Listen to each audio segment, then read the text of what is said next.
Hey, what's up guys? Here in Miami, I just touched down. I'm starting a brand new tech series. It's gonna be highlighting different black tech professionals and black tech founders. It's gonna be completely brand new and fresh. I'm gonna be going over all of the different tips of how they got into tech, their background stories, and things that you can do to break into tech yourself. So since we're here in Miami, we are gonna be interviewing the best black tech content creator that's out there with the best black tech platform, and you probably already know him, so we're gonna get straight into it. Let's get it.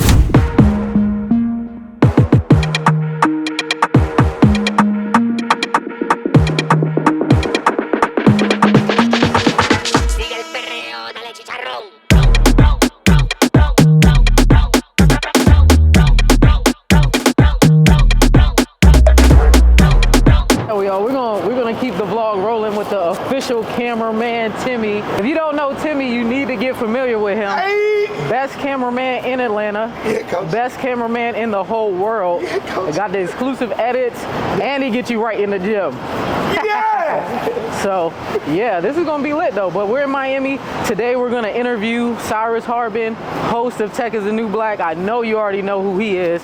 And you see I got the two waters because obviously it's hot out here. So, we're gonna do this interview, knock this out, behind the scenes. I'm so excited. Yo, look at that lamb. Jeez.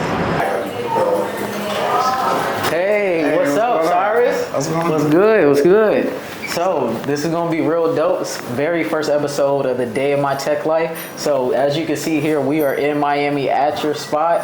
I don't know how much you want to show of this. You want me to cover this part up, but we're gonna go up to your penthouse, right? Yeah, definitely. So there's a couple different ways we can get up. We can either use Face ID. This is new technology they just put in, where it actually will scan your face and it just take me directly to my unit and no one else's unit. But I haven't had my face scanned yet, so the other piece of technology that I'm gonna have to use will be the fingerprint ID. So what I love about this is that no one else will be able to get to my unit except for myself. So realistically, I appreciate you blocking it off. All right. But literally, look, Cyrus is like, I don't care because they can't get up here. Yeah, so. Unless you have my fingerprint, you can't get to my unit. Like, there's no one here in the building except for security that can get to my building. Yeah, I can't wait to get up to the top so people can really see how you're living, and honestly just like really just get to know more about you and who you are. So I feel like people already know who you are, but if they don't know, you know, this is Cyrus Harbin. Ears popping in the elevator. We're going up real fast. But yeah, this is Cyrus Harbin, previous sales engineer and host of the Tech is the New Black. So this is his crib, and I'm gonna let him do the talking. Hey y'all, so one of the things I love about the place is the foyer. So as I mentioned, the elevator only opens up specifically for my unit, so it doesn't come here for anybody else except for just myself for security. So still decorating, only got like half the stuff done so far. So excuse any mess or anything y'all see.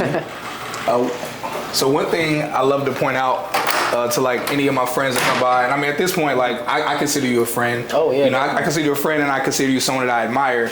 I appreciate you, man. Again, y'all don't mind the mess too much, but this is a piece of technology that I think a lot of people, everyone should have in their home if you can afford it.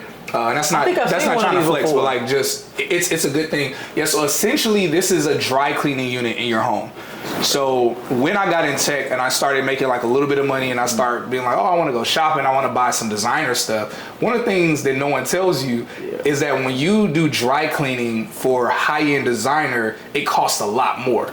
Right. So I thought, okay, it's going to cost 10, 15, 20 bucks per item. No, they would say, oh no, it's like 75 bucks per item or 150 bucks per item, just get it dry cleaned.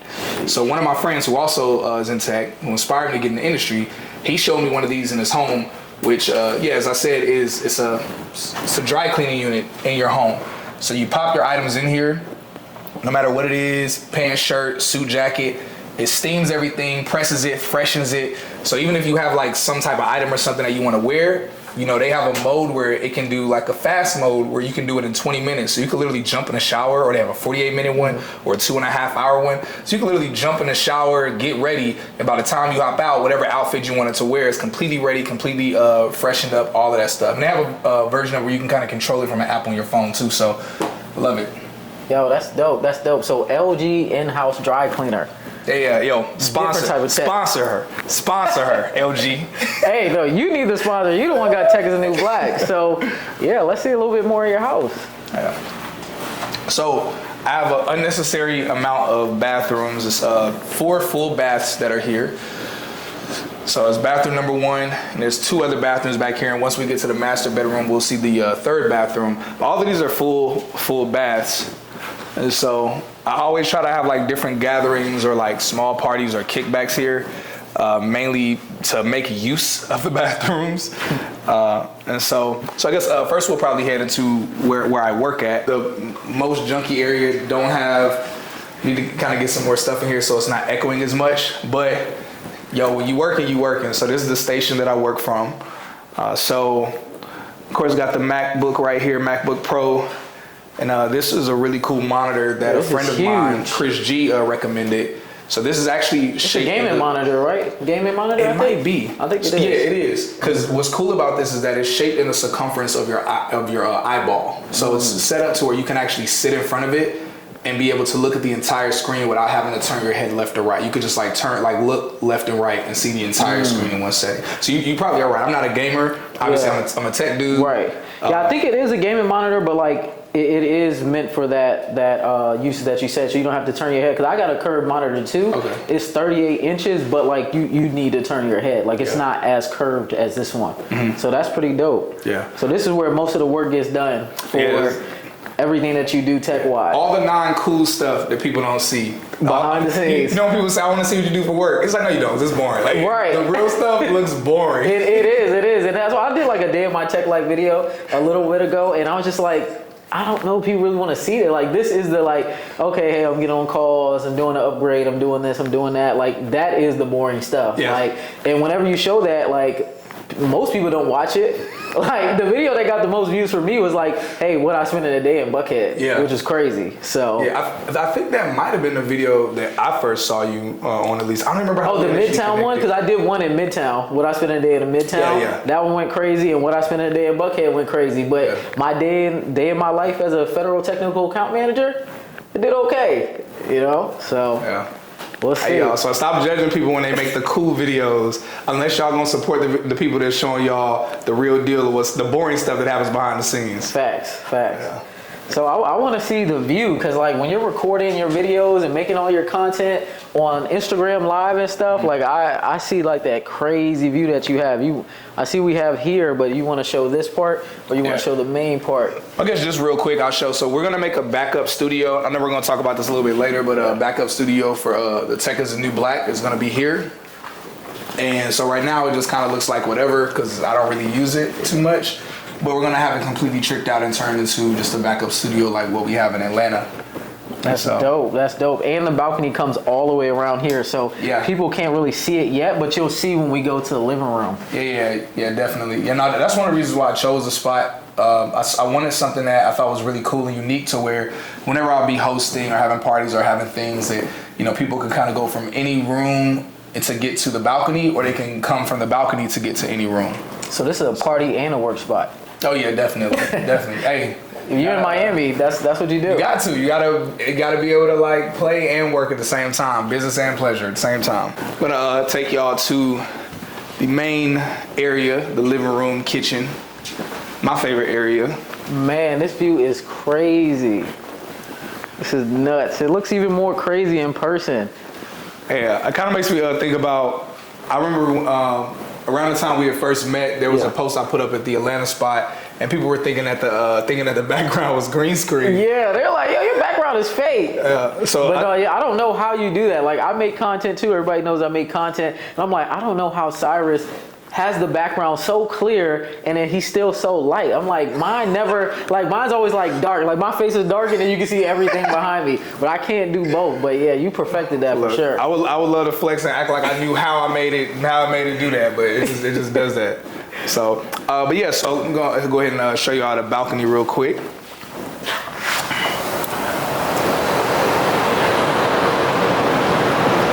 I love this balcony a lot. I mean, for a bunch of reasons. I mean, some of the obvious reasons are the fact that it has a complete panoramic view.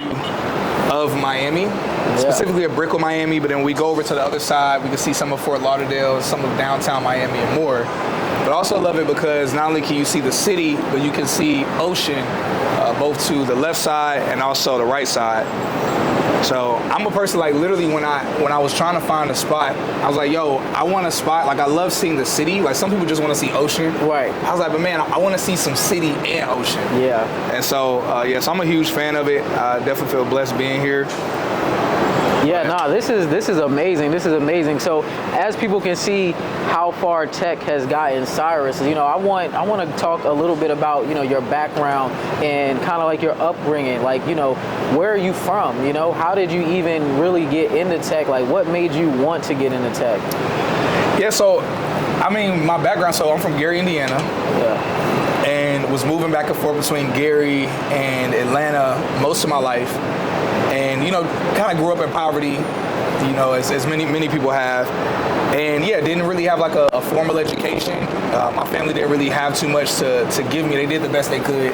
But I ended up pursuing the arts and was kind of like traveling, speaking, doing poetry. I was doing a lot of different events. I was doing a lot of cool stuff online where people assume that if your life looks cool, that you're making money and you're doing well. But for years, I did the whole clout thing and I looked cool, but I was broke. And I didn't even realize at the time how broke I was. And eventually, around the time the pandemic hit, you know, there's not a lot of speaking events going on. So it forced me to sit down and really look at my life and look at like the money I was making and look at, okay, what I was forced to do. And I ended up having to move in with my eldest sister who, she already had a few kids. She gave me one of the bedrooms that she had, which was my niece's bedroom. She gave it to me, and it was like a little My Little Pony bedroom. Oh, damn. So at this point, I was 29, 30 years old. It was extremely humbling. Like, it's like, yo, I'm in a My Little Pony themed bedroom in a little small twin size mattress. And it forced me to really look at my life. And I was like, man, just at my age, why am I here? Why am I not somewhere else? So then I was like, you know what? I'm done chasing clout. I'm done chasing popularity. I'm done chasing just the fun stuff. Let me do something that's really gonna make me significant income. And I did some research online. And I realized the industry that was the most consistent when it came to paying high incomes, and the industry that had the longest projection of just longevity was the tech industry. No matter whether we're talking, sales engineering or cybersecurity, obviously tech sales, account executive, product management. I mean, the list goes on and on. And so I was like, yo, I need to get in this industry. So I did a bunch of research, figured out ways, because I was like, man, I'm not trying to do 4 years of college. Right. And then that's when I ended up learning about tech boot camps. And so after figuring out what I wanted to do in tech, I just looked up different tech boot camps that might have offered that course. I found one, and at the time I wasn't sure if it was a scam or not, but I was so incredibly desperate. Like, at the time I was Lyft driving. I've been Lyft driving at that point for about a year and a half. And I was just so incredibly desperate and just so broke. And I was like, you know what? I was like, I don't even care. Right. I said, I'd rather do it, pay for it, find out it's a scam, than not do it and just sit here frozen and not make a move. Because I was like, if I stay here frozen, where am I going to be? But where I'm currently at. Right. So I did it. Luckily, it wasn't a scam. It was legit.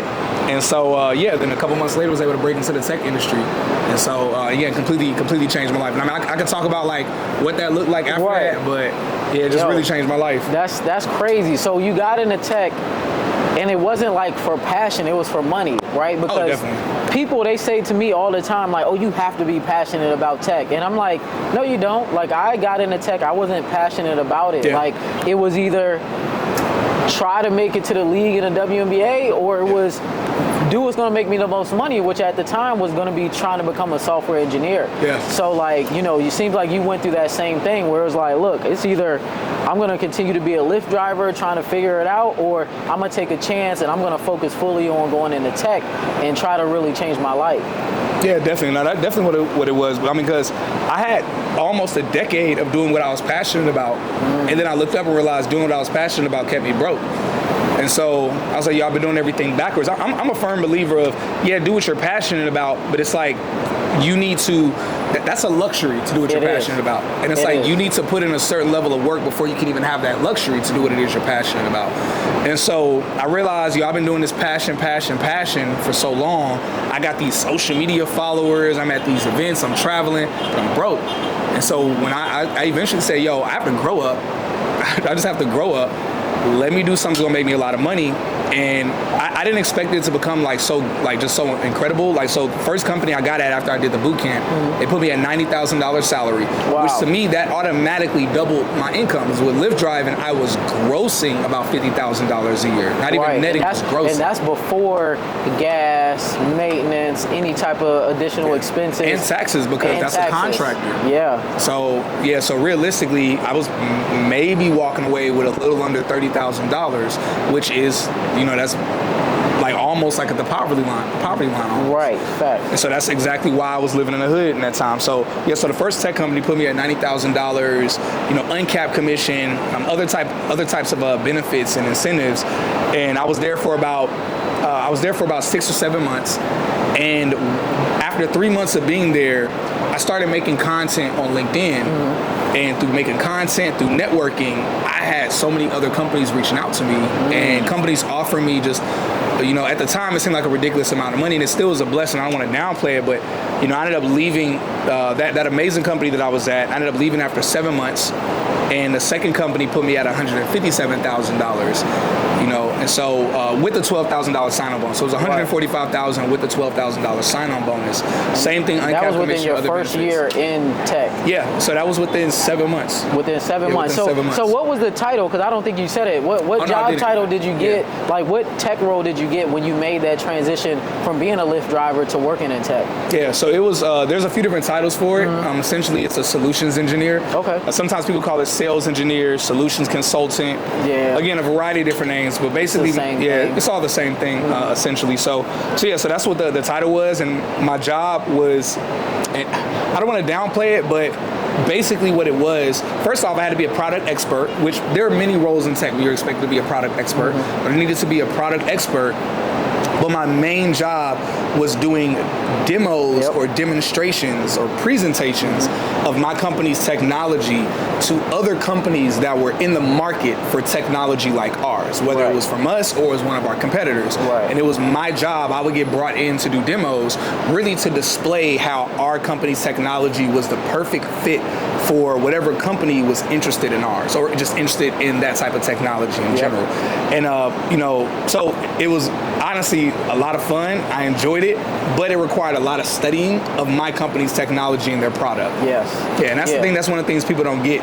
People are like, oh, yeah, I want to do that. And it's like, are you studious? Like, are you hardworking? Yeah, because you have to constantly learn. Like, that's what I realized. Because, I've been up to get my sales engineering role at my company, right? Yeah. But I've been thinking about it and going back and forth, and I'm just like, I got a lot of things going on myself. But when you're a sales engineer, there's always new things coming out with the software, right? So there's always new features, there's always new offerings, and you have to be up to par and be the most knowledgeable person on it, and then also be able to sell it too. That's very true. So there's a bunch of different talking tracks you need to know. There's a lot to it. So, but it's something that's definitely doable, and you just have to be able to put in the work to do it. So I definitely love that you were able to get into tech and really just completely change your life by focusing on your tech skills and then just really committing to getting into the industry. Because so many people, they look at me and they're like, oh, well, you got in at such a young age. But I'm like, look,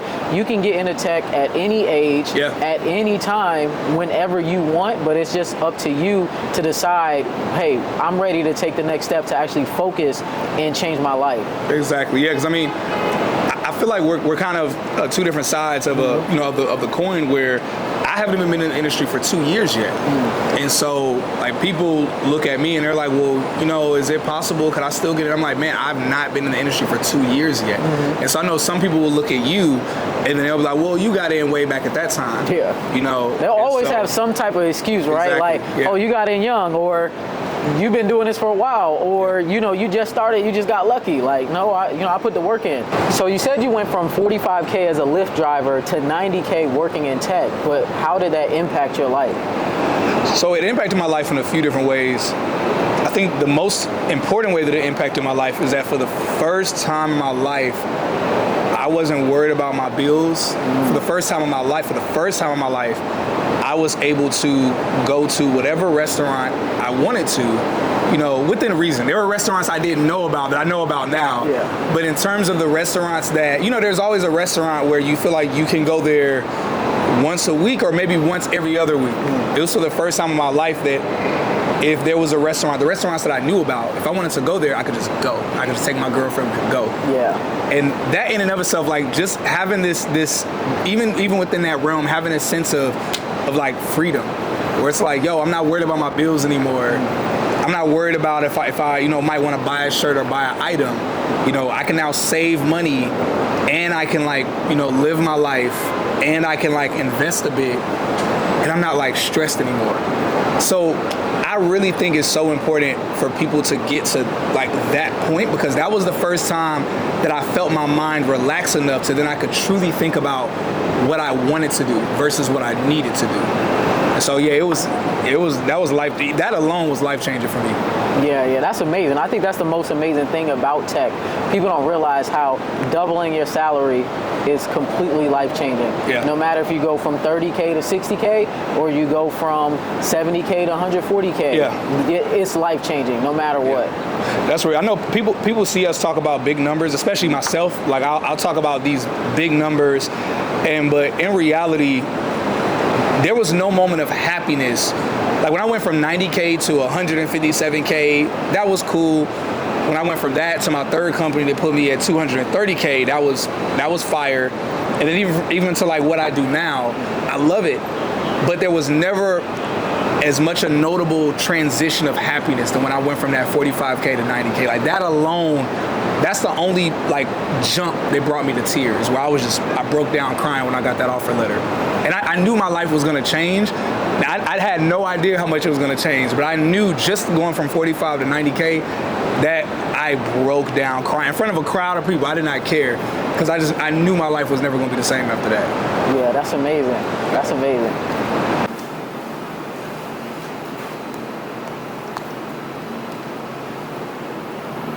So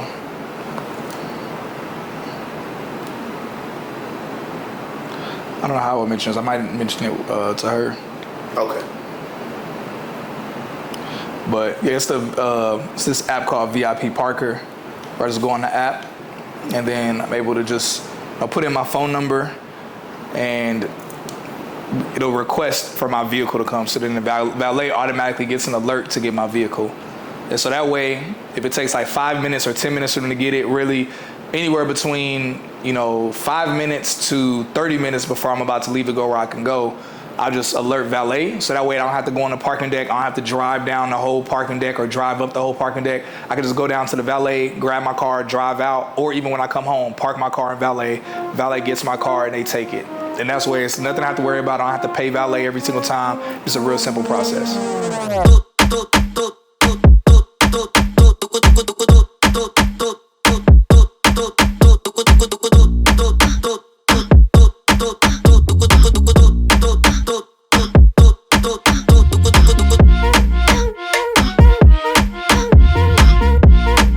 I love this. This is actually a Bad Bunny's restaurant right here.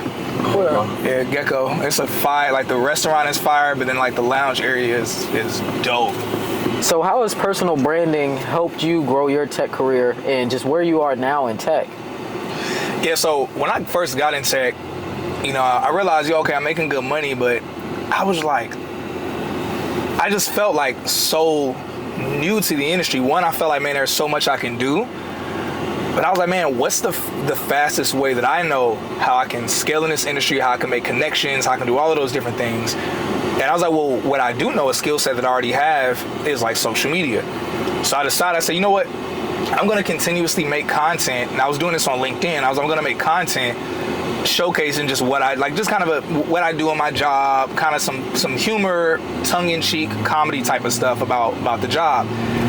Didn't realize, and I was posting most of that content on LinkedIn, didn't realize that I was going to kind of go viral a few times on LinkedIn, and LinkedIn is an entirely different platform than most other social media platforms people think about. So with that, it was easier for me to make connections. It was easier for me to go viral without as many views. Like going viral, it looks entirely different.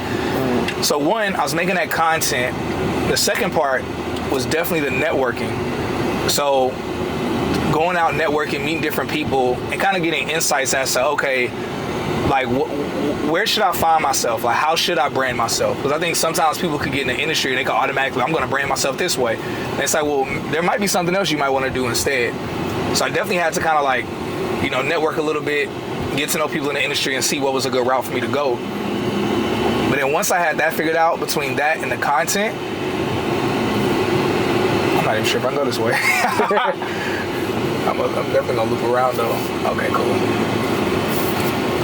Yeah, once I had that figured out and I was able to really then focus on the type of content that I wanted to make, and I realized how that, plus realizing how dope the industry was, I was like, yo, I just want to start putting people onto the industry. And really, at that point, I kind of found my lane where I say, yo, I want to help people.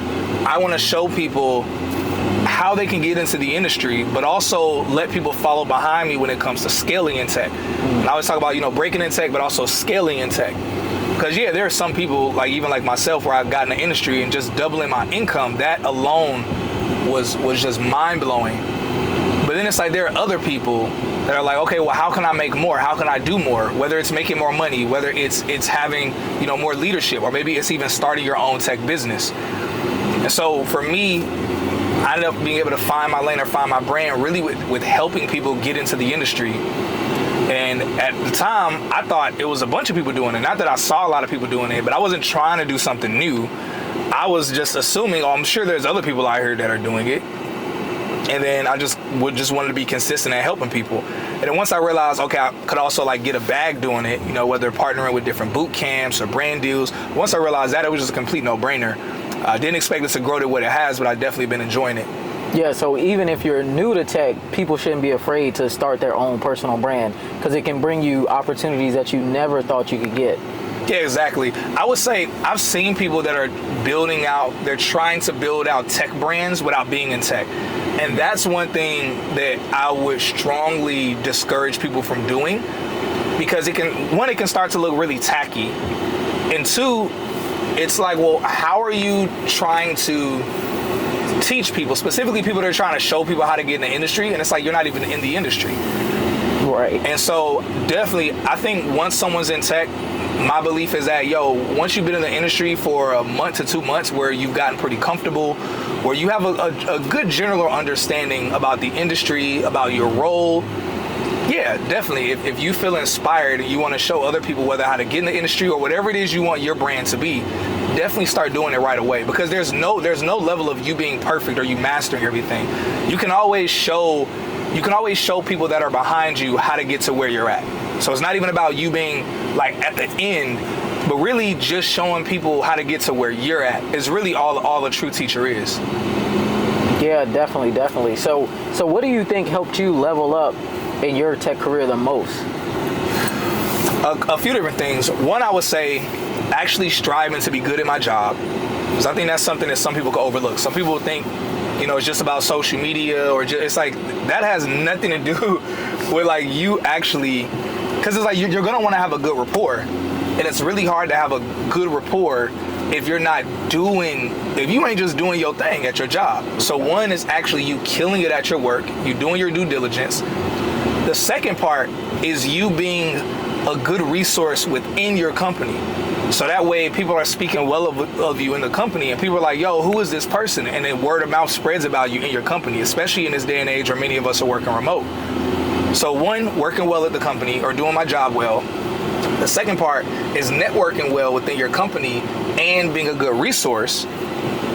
And then the third part is definitely networking outside of your company and building those relationships. So even if it's someone that maybe they don't want to like leverage social media, and I encourage people to, but maybe everyone doesn't want to do that, you can still do those three pieces where you're killing at your job, you're a resource within your company and networking within your company, and you're networking at tech networking events and or on LinkedIn online. Those pieces, you know, like those pieces alone are just a recipe for very fast success. Yeah, no, I definitely agree 100%. So I want to talk a little bit more about Tech is the New Black and your new application, Octoply.ai. So when it comes to Tech is the New Black, like, I guess tell people a little bit about it if they don't know what Tech is the New Black is, because we've been talking about it this whole time, but some people might not know. But, you know, how did you get started with Tech is the New Black? Yeah, so I started Tech is the New Black. So, well, first off, Tech is the New Black is it's the fastest organic growing tech podcast, and essentially we interview different people that show people how to break into tech, scale in tech, or start their own tech business. And so we interview founders, different people that have started tech companies, or maybe they have their own technology, as well as we interview people that are just working in tech, but they've been able to make just a lot of money, and they're kind of showing people about their specific job and how to make as much money or more money than what they've made. And what got me to start it was that as I was giving the content online, showing people, one, how much money you can make in tech, but two, kind of giving some insights as to what it looks like to get into the industry and all those other pieces, there were a few different things that I noticed. One, there were people that there's always going to be people that think stuff is cap, especially we live in a day and age where there's a lot of capping going on. So I understand it. But also, okay, one, people think things are cap. So I was like, I want to take the focus off of me, and bring the focus onto other people that are in tech. I mean, very similar to what it is that you're doing. So it's okay, put the focus on other people. So that way people realize, okay, this isn't just about you looking cool, but you're really showing us a variety of different people. The other aspect is that I know that my story can help a lot of people, but my story cannot help everybody. So I have a specific avatar or a specific group of people, and maybe that's not a skin color thing. Sometimes it's just a type of person that they resonate with me and my story. But there are people that you and your story resonate with that my story doesn't resonate with, or maybe the way that I communicate doesn't resonate with. So I realized, let me bring different people on, highlight their stories, and maybe their story will resonate with people, and or the way that they communicate or what they do in tech will help more people. So again, it was just a further extension of showing people just something else that could inspire them to get in the industry, or really show people how to scale in the industry. Because I've seen plenty of people that are in tech, they've been in tech for 10 years, and they're barely making over $100,000. Yeah. And it's like, why is that the case? And it's like, okay, there are things that now they're learning through Tech is the New Black that are causing them, that are inspiring them or showing them what they could do differently. As things progressed, of course, my partnership with boot camps, helping people get educated in the tech industry, I realized, okay, the majority of people, unfortunately, even when they receive the education from the boot camps, when it comes to them doing all of the work and the pieces that it takes to actually even just land interviews, because it is very competitive in the market, so there's a lot of hiring, but you have to be very competitive. Sometimes all that work that it takes, many times, fixing up your resume, addressing your keyword section to fit the job description of each individual company, actually submitting a certain amount of resumes, sometimes 10, 20, 30 resumes a day consistently, all of those different pieces, staying organized, with all of the companies you're applying to. I mean, list goes on and on. It's like the average person can't do that consistently. And I've seen many people give up on getting into tech just because they got burnt out with the work that it takes to get into the industry. Right. And so with Octoply, it made perfect sense, where it's like, let's leverage AI, especially since there's such a fear that AI is replacing, it already is replacing jobs, but there's a fear that it's going to replace more. And it's like, what if we can leverage AI to help people get careers? Right. So instead of it just taking away careers, let's fight fire with fire, to where now we have AI that's landing people careers instead.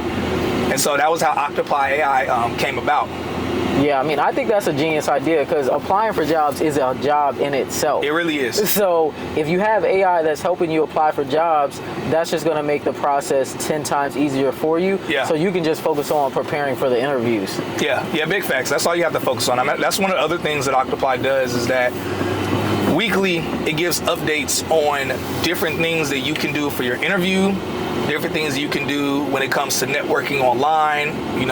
It gives certain variety of different templates. So, and again, it's always updating. So it's really just AI that's a whole career assistant. And so, yeah, I love it. I love how it's able to help people.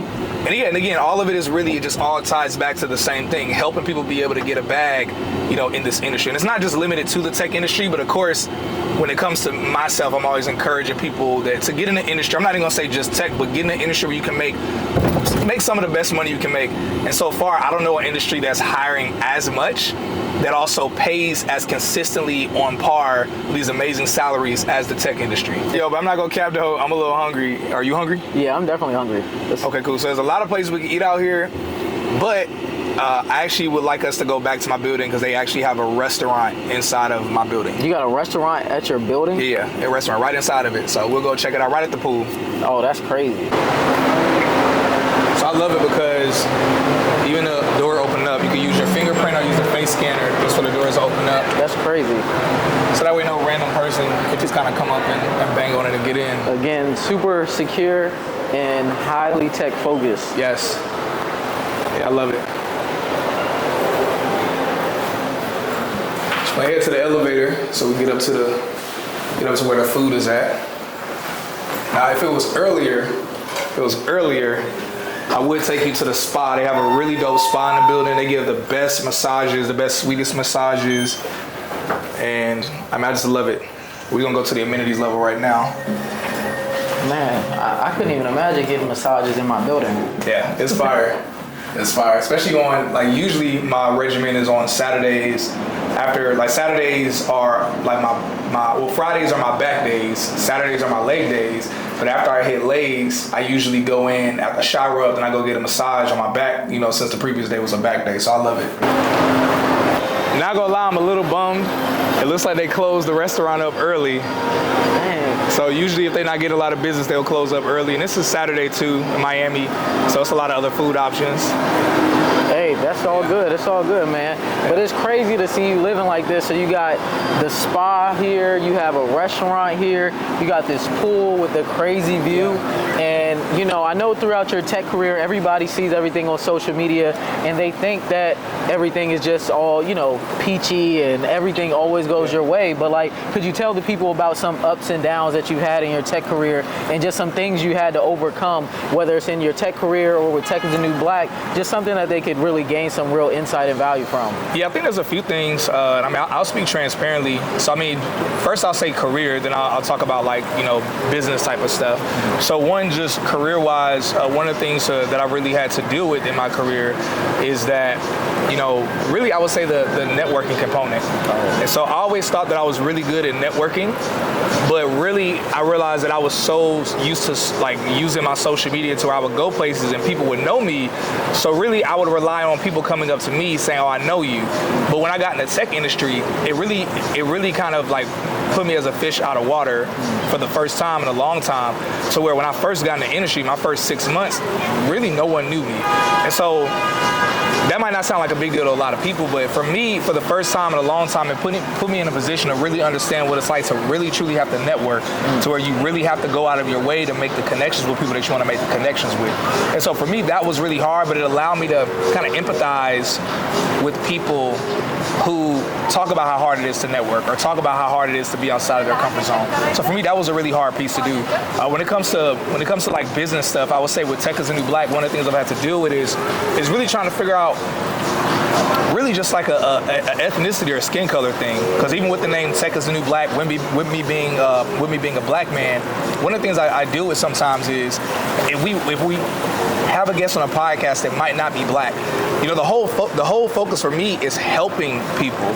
So it's like, yo, I don't care what someone's skin color is, I don't care their background, I don't care what they're into. It's like, yo, you have some dope information that can help people, and I want to help the people. But sometimes people will kind of give backlash and say, well, oh no, you should only interview this type of person. And it's like, well, first off, it shouldn't matter who I'm interviewing. Right. But secondly, like, why can't you receive information, valuable information, no matter who it's coming from? Right. So that's been one of the tough things to deal with. And then I would say really with Octoply, people don't truly realize how much goes into just starting a business in general. But in starting a tech business, an AI tech business, there's so many pieces to make it work. And many times people don't understand it. They'll say, say, well, yo, why don't you do this? Why can't you do that? Why can't you do this? And it's like, well, yeah, eventually, but people don't realize, first off, how much money it costs. Yeah, definitely to a lot do of money. things, and then the work that has to go into it, and really sometimes how long it takes to build out some form of software or just a feature. And so, but of course, it's really on me, it's on us to be patient and understand, okay, well, these people don't know. They just know the technology they see that's out there, and they don't even know, like, really what's legit and what's not, or what's, like, a very weak product versus, like, what's something that, like, really has, like, a really good, like, tech stack. And so it's just been a huge learning curve for me in that area. And so, but within that, I think that's been a huge opportunity for me to educate people on Tech is the New Black on all of the pieces that goes into it. Because again, it's not just about people getting in the tech industry making a lot of money, but it's like, yo, maybe using that money towards whether you want to use it for investments or you want to use it to eventually start your own tech business. So it's like, okay, let's educate people on all the pieces that comes to it. So that way people aren't caught entirely off guard. Yeah, definitely. So when it comes to networking, I know a lot of people struggle with that in tech. What are some networking tips that you have for people?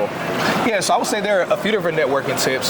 So one, an easy way I would say to get people to want to communicate with you or talk with you is just see something about them that you like or that you think is relatable. So like, let's say you're at a networking event. Let's say you're not really sure what to say to someone.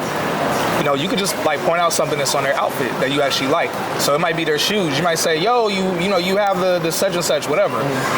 Or you'll point out like their frames, like something that's on them. Maybe, at a networking event, people usually gonna be looking good. Right. So you can say something like, man, your haircut looks really nice, or whatever it might be, just as a conversation starter. Right. And then if they just say, oh, thank you, I appreciate it, then you can follow it up with like, oh, where did you get that from? Or, that looks just something to get them to talk a little bit more. Right. People at networking events, especially tech networking events, are usually very inviting. So usually it's not too hard, but sometimes it's just that kind of breaking the ice piece that usually they'll follow up with, what's your name? What are you here for? What brings you out here? Or that could be on you to bring that up. So really it's just about having like those connective tissues as a conversation starter. And usually if it's someone that you want to network with, maybe you see that they're a recruiter or they're like an executive or some high up role, you just really need that one conversation starter. And then 9 times out of 10, they'll take it from there. They'll, and then they'll just really be able to take it from there and you'll be able to build with that. Right, That's usually like some of the best things I would say to do.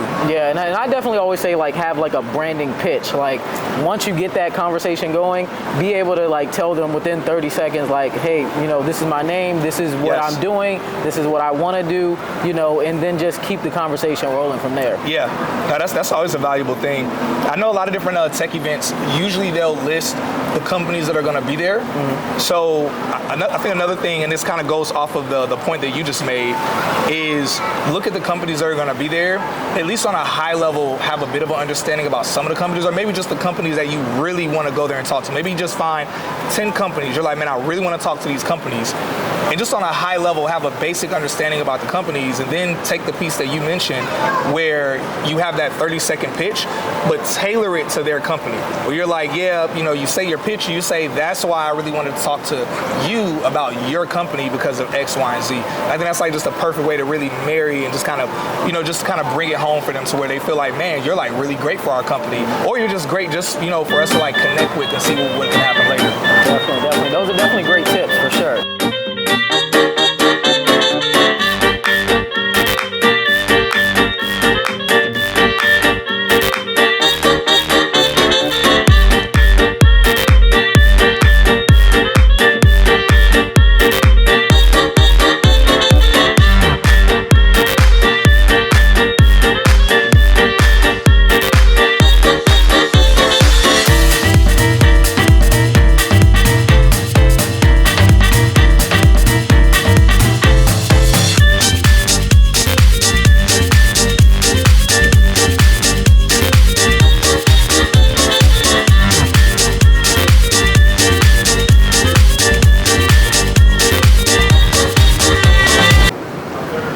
So you've been in tech for a couple of years now. What type of actionable advice can you give somebody who was once in your position and they're trying to get into tech right now?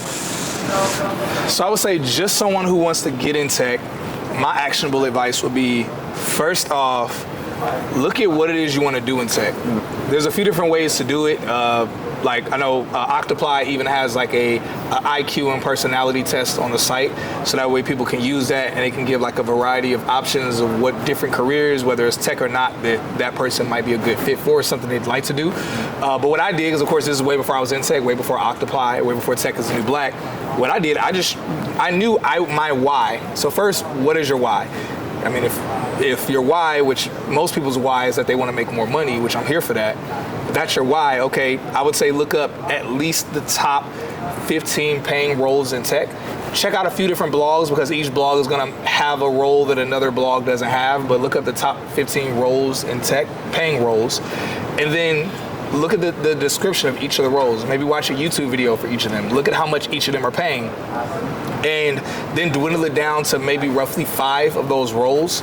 And then look to see, okay, how can I get in this industry? For most roles in tech, there is a tech boot camp you can do, which of course, as we know, is significantly shorter than college, significantly more affordable than college, and doesn't just educate you, but a good boot camp also gives you advice and tips and other things to help you actually get into the industry. They don't do all the work for you, but they'll at least set you up so that way you're best prepared to be able to do the work to get into the industry. And so I would say that's the best way to set yourself up properly. And then from there, so choose a boot camp, that's a good boot camp. Do the work, network, build up your LinkedIn, and also like make sure that you're putting content and also networking on LinkedIn as well. I would say those are really the key ingredients to getting into the industry. Okay, all right, cool. I love that. I love that. So that's literally a breakdown of pretty much everything that you did to get into tech. So this was a great, informative interview. Spent a great day with you. You know, I hope people really take this information and they apply it and they do all of those actionable steps that you just said. But this was a day in my tech life with Cyrus Harbin, and you are the host of Tech is New Black, co-founder of Octoply.ai, and so many other things. So I hope people really enjoy this episode and they keep following your journey and take all your tips. Yeah, thank you. I appreciate this. Yeah, thanks for inviting me out, man. Yeah. Let's do this again.